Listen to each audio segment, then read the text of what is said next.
अस्सलाम वालेकुम, नमस्ते everyone. Let's start the fourth part of my playboy husband one shot. लनवांग जी ने पूछा, मुझे विंग का एड्रेस चाहिए। मुझे बताइए कि विंग कहाँ है। मुझे उससे मिलना है। यह हमारा बच्चा है, हम उन शादी करेंगे और बहुत खुश रहेंगे।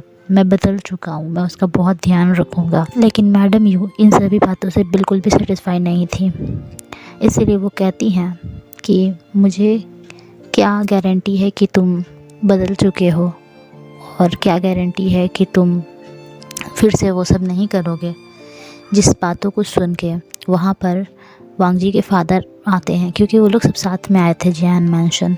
तो वो आगे आके कहते हैं कि मैं उसकी ज़िम्मेदारी लेता हूँ, हम बच्चों की शादी कराएंगे और हम सब बहुत खुश रखेंगे उसे।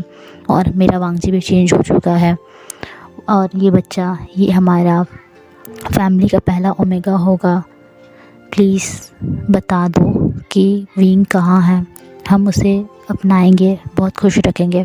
मैडम यू कहती है कि विंग का बच्चा मैंने तुम्हें इसलिए दिया क्योंकि अगर विंग इस बच्चे को नहीं पाल सकता है तो तुम पालोगे। इसका मतलब तुम समझते हो। विंग ने जब इस बच्चे को बर्थ दिया उसके बाद विंग की डेथ हो गई, इसीलिए ये बच्चा मैंने वांग जी के पास पहुंचा दिया, ताकि अगर इस बच्चे की मदर इसके पास नहीं है तो कम से कम इसका फादर तो इसके पास हो। इस बात को सुनते ही वांग जी का दिल बैठ गया। वो अपने घुटनों पर बैठ चुका था। वहाँ सभी लोग स्टंट हो गए थे। जैन चैन भी कंफ्यूज था कि ये सब कब हुआ, लेकिन वो अपनी मदर की बातों के बीच में नहीं आया और वो वहाँ पर जो भी हो रहा था उसे देख रहा था। जियान फैमियाम भी कंफ्यूज थे, लेकिन उन्होंने भी बीच में कुछ भी नहीं कहा।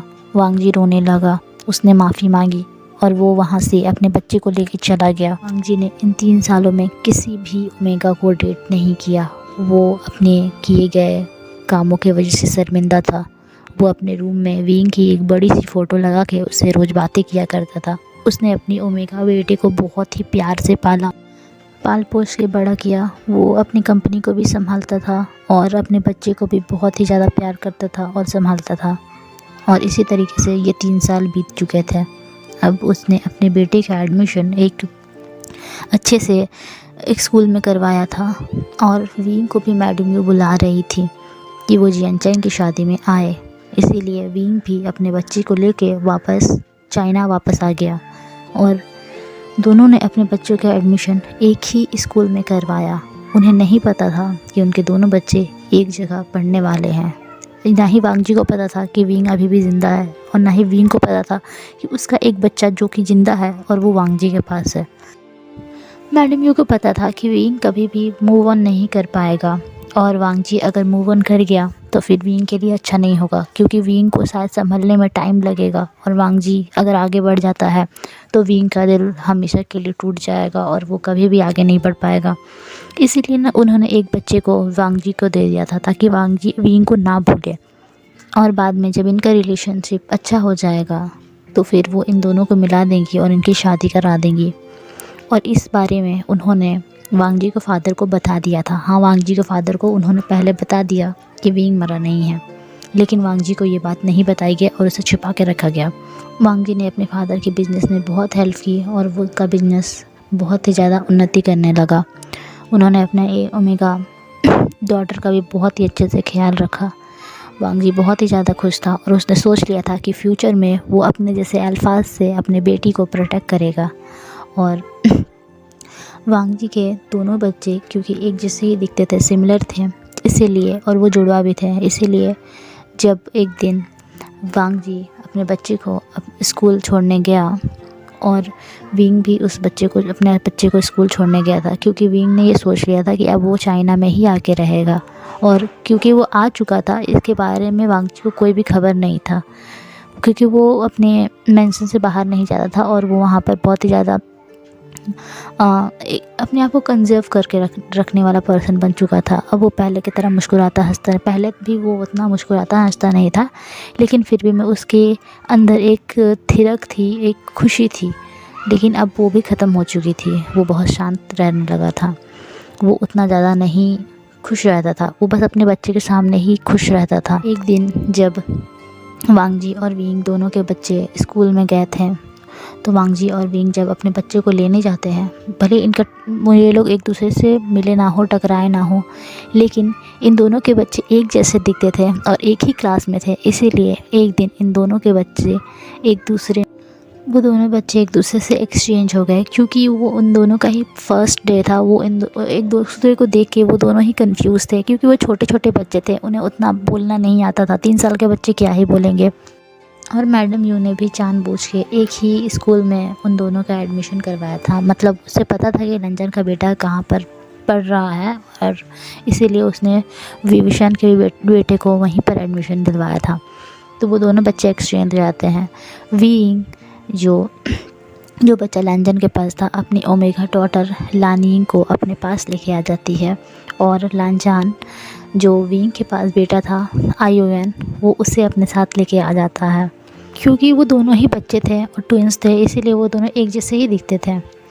और अभी तक वो लोग अपने उस एज तक नहीं पहुँचे थे जिसके वजह से उन दोनों में डिफरेंट करना पता चले कि वो ओमेगा है या अल्फ़ा है। क्योंकि जो अल्फ़ास या ओमेगास होते हैं वो एक एज के बाद अपना बॉडी स्ट्रक्चर को चेंज करते हैं। ओमेगास की हाइट थोड़ी कम रह जाती है और अल्फ़ास काफ़ी लंबे और मस्कुलर हो जाते हैं। वांगजी को अपने बच्चे में से अल्फ़ा फेरोमोन्स तो आ रहे थे, लेकिन उसे लगा कि स्कूल में इतने सारे बच्चे थे, शायद किसी का अल्फ़ा फेरोमोन उसमें आ चुका है। उसने इस चीज़ पर ध्यान नहीं दिया, क्योंकि बच्चे का तो फेस तो मिल ही रहा था, फेस तो चेंज नहीं हो सकता ना। और विंग ने भी ये ध्यान नहीं दिया कि उसके बेटे में से ओमेगा की फेरोमोन आ रही है। उसने भी ध्यान नहीं दिया, क्योंकि उसने भी अपने बच्चे का फेस देखा था। और वो लोग दोनों अपने अपने बच्चे को अपने अपने घर लेके आ जाते हैं।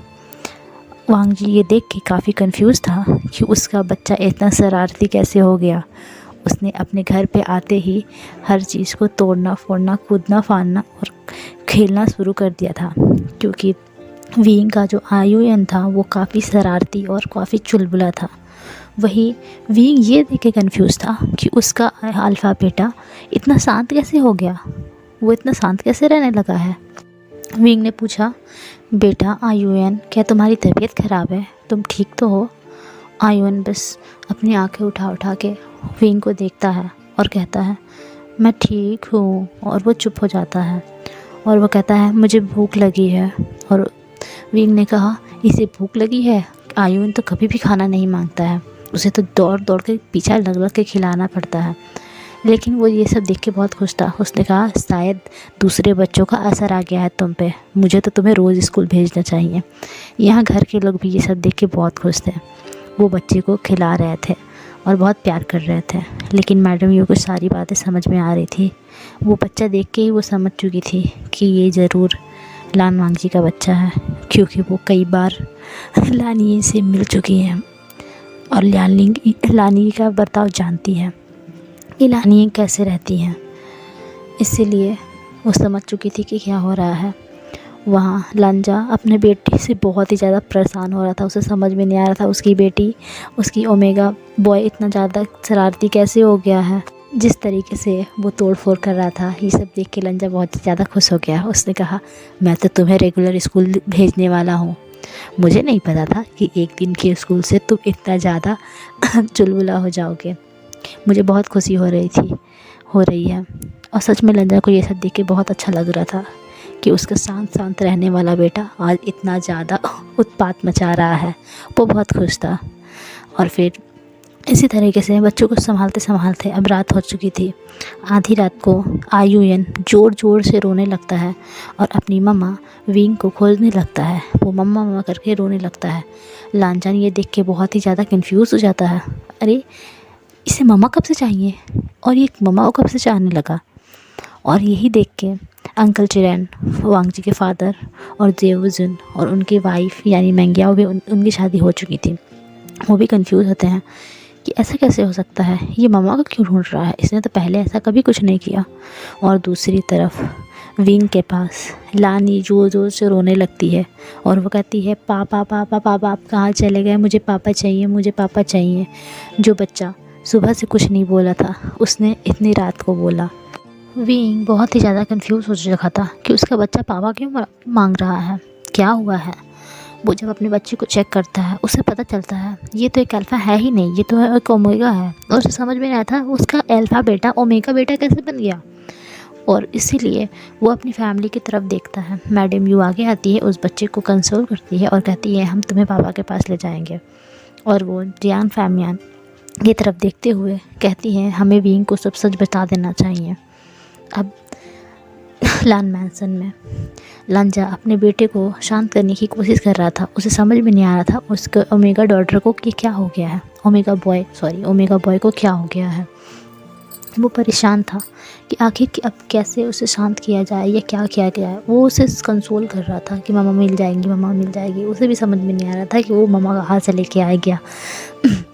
और उसी वक्त वहाँ पर उसके मेंशन में इतनी रात को एक कार आती है।